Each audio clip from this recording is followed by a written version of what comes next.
Shut your dumb ass up. Can I say a few things about Nipsey Hussle, Go if ahead. I Go could? ahead. Go ahead. Okay. With Nipsey, I, to be honest, I began my introduction to Mr. Nipsey Hussle when he won the Grammys, when he was nominated for the Grammy. His name caught me.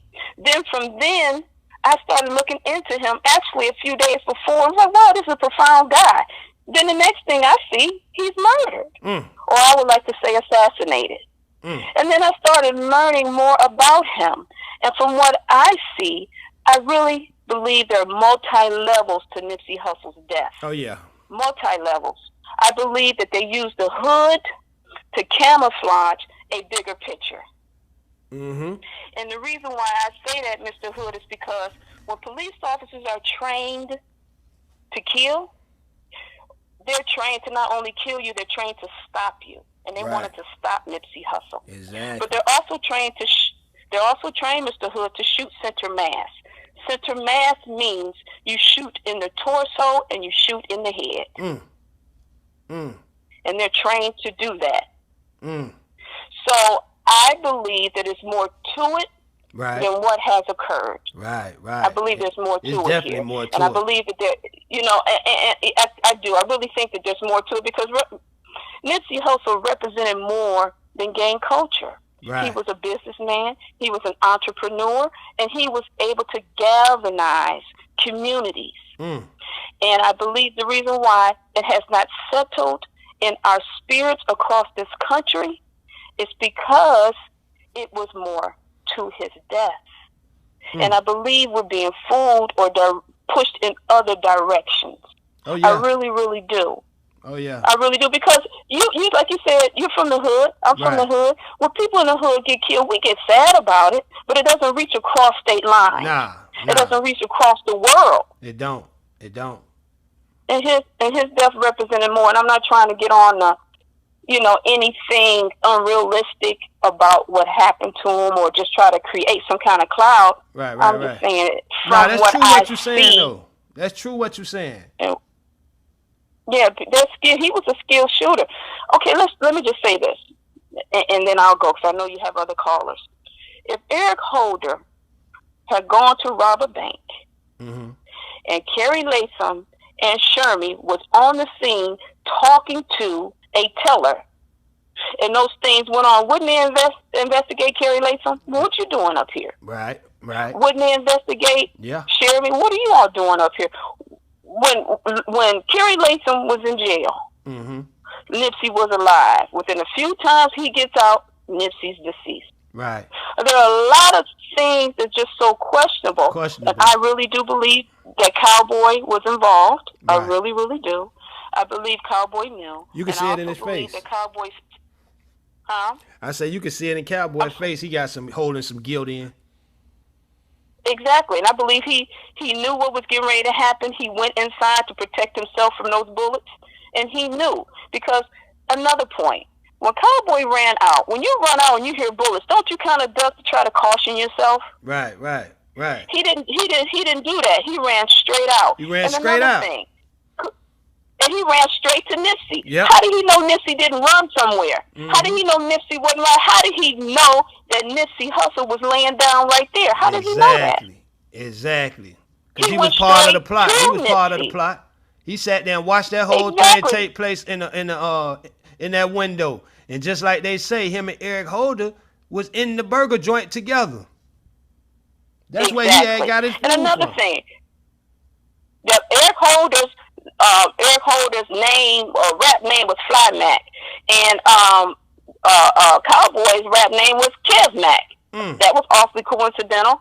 But this is another thing. I believe that when they started taking pictures of Nipsey Hussle, they were positioning him to be out there, because it's very ironic. It was not ironic. I believe it was planned for him to be there, and planned for him to be right in that square. So what they did was, we're going to position him. They had his back facing the camera to leave it vulnerable. They had the little girl to drop his defenses. And they kept him right there in that section, talking outward. so his back could be open and he wouldn't look. They went up and they did that, get out of the car and all those other types of things, so it wouldn't be obvious, so they can conceal what was getting ready to happen. I think it happened within seconds. Right. That young lady in that Audi, she knew. I think she was watching out. She was getting out, and she was sending signals to somebody. So there's more to this. I believe it's multi-layered, and there's more to this Nipsey Hussle death than what they're trying to pretend. I think they want to throw it was just somebody arguing. Another thing, too. If Nipsey Hussle was really arguing with somebody, his antennas and his alert mechanisms would have been up. Yeah, sure would have. He's a street guy. How if you going to argue with somebody and not pay attention? Yep. His street sense would have gone up. Went off. I know mine would have. So, and I believe mine too. It's just being from the hood.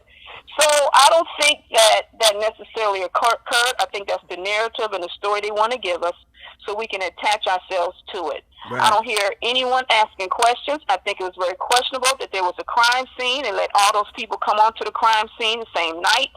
You know, that whole place should have been shut down. Exactly. That whole place. If the owner of Walmart had been assassinated, as Nipsey Hussle was, they would have shut down that area till they got the questions answered. Right. You don't even hear them ask. Nobody's asking any questions but you. You know what I'm saying? A few other people. But the organization should be asking questions. Everybody that was out there should have been detained and questions asked.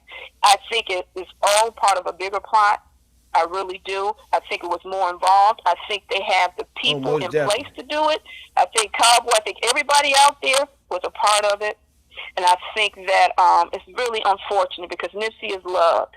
Right. And for people out there saying, a lot of people didn't know Nipsey before. No, but you didn't have to. I never met Dr. Martin Luther King. I never met Malcolm X. And I never met a whole lot of people. One thing I always tell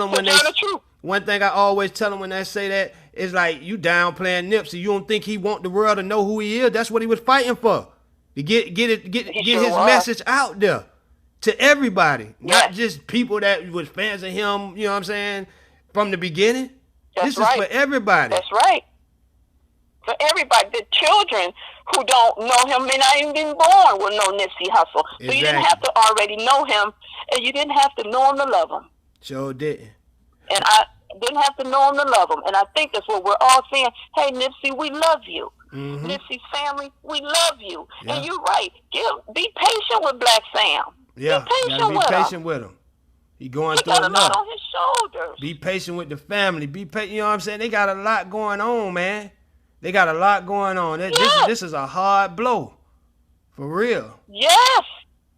And so people pay more attention, or people make comments about what the mother had on, or the family had on, or the dress. But you should have paid attention to the fact that she. Yes, she used the word assassination. Let me tell you. Mama used the word assassination. Let me tell you. Somebody wrote me and said, "Man, you seen Lauren London walk up on the BET stage with a cowboy hat? You sure she wasn't trying to represent cowboy on the low?" I'm like, what the hell are you talking about? Oh, my goodness. Come on, man. This shit is getting ridiculous now. Come on now. They're going too far, and the people who put this in place are sitting back saying, see, all we had to do was tell them Eric Holder did it, and look what they're doing. There's more to this. They're stealing evidence. Yeah.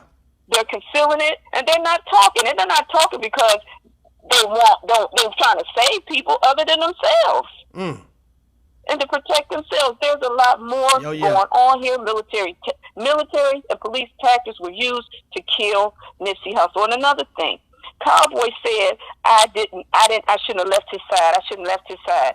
Mr. Hood, there is a military tactic, and you can, all the things I'm saying, you can look up. There's a military tactic called flanking. Yeah, okay, because when you flank, that means you come from the side and you hit the person from the side. Right. Nipsey Hussle was ambushed. He was caught off guard. It was a surprise attack. He was ambushed. Yeah. He didn't know what was getting ready to happen to him. They positioned him. They realized his back was vulnerable, and they came in and got him before he knew it. He put his hands out. Right. He didn't know what was getting ready to happen to him that day.